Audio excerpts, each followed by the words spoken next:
Hello everyone, today I'm going to be reviewing Sonic and All-Stars Racing Transformed for the PC.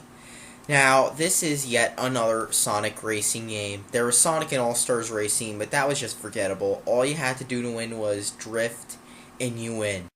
So, right after Mario Kart 7 is announced with this gimmick of, you can go in water or air, Sega and Sumo Digital see this and they're like, whoa, let's try this ourselves.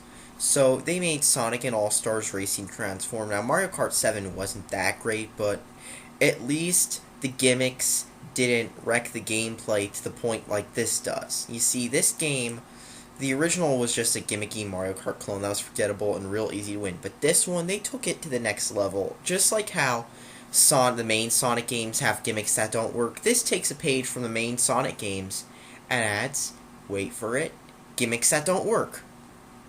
In this game, the gimmick is being able to go into air, flight, and water. So, how is this implemented? Well, let's take a look at the gameplay, shall we? But since this is the PC version, I'm going to talk about how much of a great PC port this deep game was.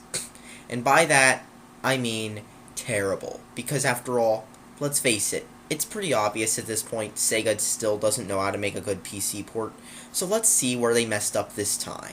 Continuing in the tradition of other Sega PC ports, the game has a configuration utility. You can configure your language, your graphics. Yes, they're configured in a utility. There's no video settings in-game. Too bad if you expected any. You can configure controls, which are also configured outside game, and in fact, in-game it says to load the launcher, and quit, which doesn't load the game at all. So you have to load this stupid utility just to configure games. Remember, people, this is a PC port. This is not an emulator whatsoever. And many other PC ports let you configure stuff in-game, so why couldn't this game? Oh well, it's a cheap PC port. What did you expect? A good port? Now, just from the main menu, you can tell it feels like a console game, or a port of a game. You've got, warning, this game may autosave, don't turn off the power. You've got those messages that pop up like if you're playing a 360 game, while many other games don't even do that on the PC. I mean, I'm serious. And did I mention there's no video options in the control settings again? Like, see? It says, user-defined controls can be changed by doing this. Blah, blah, blah. And I mentioned the main menu theme is amazingly deep. It's got whoop, whoop, whoop, whoop, whoop, whoop, shitty whoop step. Because the only good whoop step menu is Black Ops 2, because whoever composed that did a much better job than this half-assed whoop step shit. And not only that, but the game also somehow, oddly enough, supports touch controls. Yes, this is a PC game, but it supports touch controls in case you have a touchscreen computer, which proves that they were thinking ahead for this game's true target audience, or casual kiddies who are going to be playing this on the tablet in the future. They were thinking ahead. And when you use the touch controls, it makes it feel like you're playing Grand Theft Auto 3 for Android, because you can't control your car for shit. I mean, you hate touch controls on driving games. I do too. But hey, they decide to add them so you can just crash all the time. I'm serious. That's what they added in this game. Makes you wonder why. And when you're in touch mode, you can't use the touch controls, and it accelerates for you too, making it extremely easy. But anyways, let's talk about the gameplay with real controls. The gameplay consists of boost to win, boost to win, boost to win, boost to win, just like a real Sonic game. They've taken the Sonic formula and applied it to racing games with just tap the drift key and then spin like you're playing Mario Kart, and you'll win instantly. I mean, that's all you have to do in this game, because let's face it, Sega has fallen so hard. Remember when they used to make racing games that were fun to play, like Outrun 2 and Daytona USA? Those times are long gone, as evidenced by this game. Then again, this game is made by Sumo Digital, but who knows? And then we get to water sections. It's a bad Hydro Thunder ripoff. It's like Hydro Thunder without all the fun. And of course, then you've got the flying segments, where the controls just turn to crap. The graphics are, well, good for a 2007, 2008 game, and yet they run at a fraction of the speed. If you've got a game like Bioshock or COD 4, play that, and then look at these graphics, and look how, well, slow they run, because these graphics aren't that great.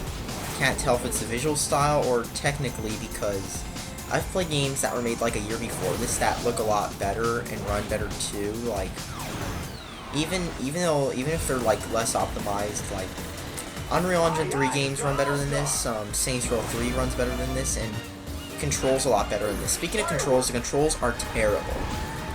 Just like Grand Theft Auto on the PC, you'll feel like you're slipping and sliding all over the place.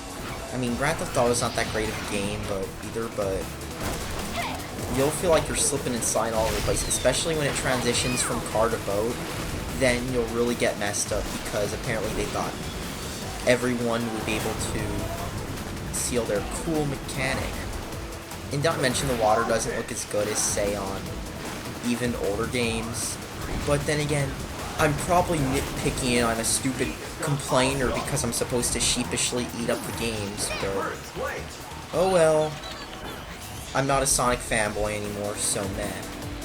Let's talk about this again. The game, in a nutshell, though, could be summed up by a stage. The Afterburner stage. It's already in the beginning of the game, and it lets you show all the flaws with this game in a nutshell. Basically, here's what it lets you do. It lets you see problem number 1, obscure references to games nobody cares about, like Afterburner. Problem number 2, the flight controls. And problem number 3, the music. The music is mostly just remixes of old Sega tunes, because after all, remixing tunes from games you don't care about is cool. And the flight controls. The flight controls are god-awful. It's like you'll be moving all over the place on the PC version. Because after all, when you tap up, you go all over the place and stuff. To the point where, well, it makes you wonder if they even play-tested it.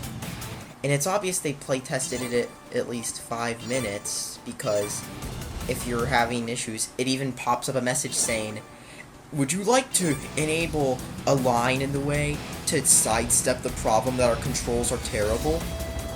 I'm serious. You know a game is bad when it asks you that, because it's proving that the developers made their gameplay so bad. They have to pop up a message saying, LOL, if you're not a sheep, do you want us to try to hold your hand and fail? Well, that's what the developers of this game did. They designed it for those kind of people, the kind of people who will overlook any problems in a game just because it has references. And that's who should be playing this game. The only people who should be playing this game are the kind of people who can overlook references. As for multiplayer, the multiplayer is just generic multiplayer modes. I mean, seriously. Let me just mention, this game also lacks LAN mode. Tungle, you can't do Tungle, you can't play with your friends. The game lacks LAN mode.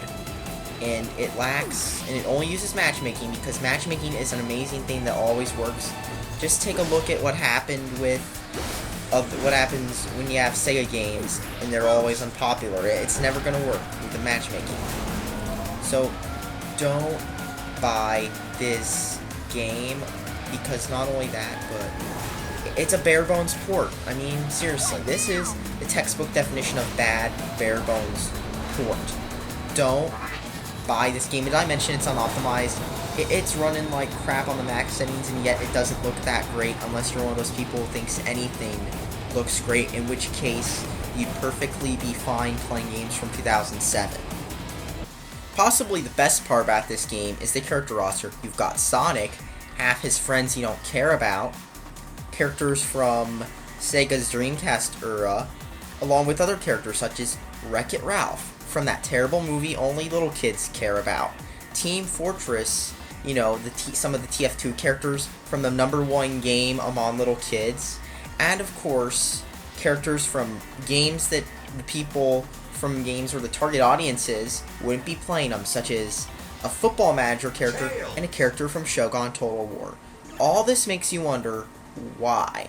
But then again, remember, This game was just a cash-in game designed to sell games to Sonic fans, so what did you expect? All in all, don't waste your money on this stupid game unless you're one of those kids who will buy a game because it has unlockable characters such as Danica Patrick or a Sega Dreamcast VMU that drives a Daytona USA car. Whoa, game of the year because it's got old Sega references. I'm buying it, Mom.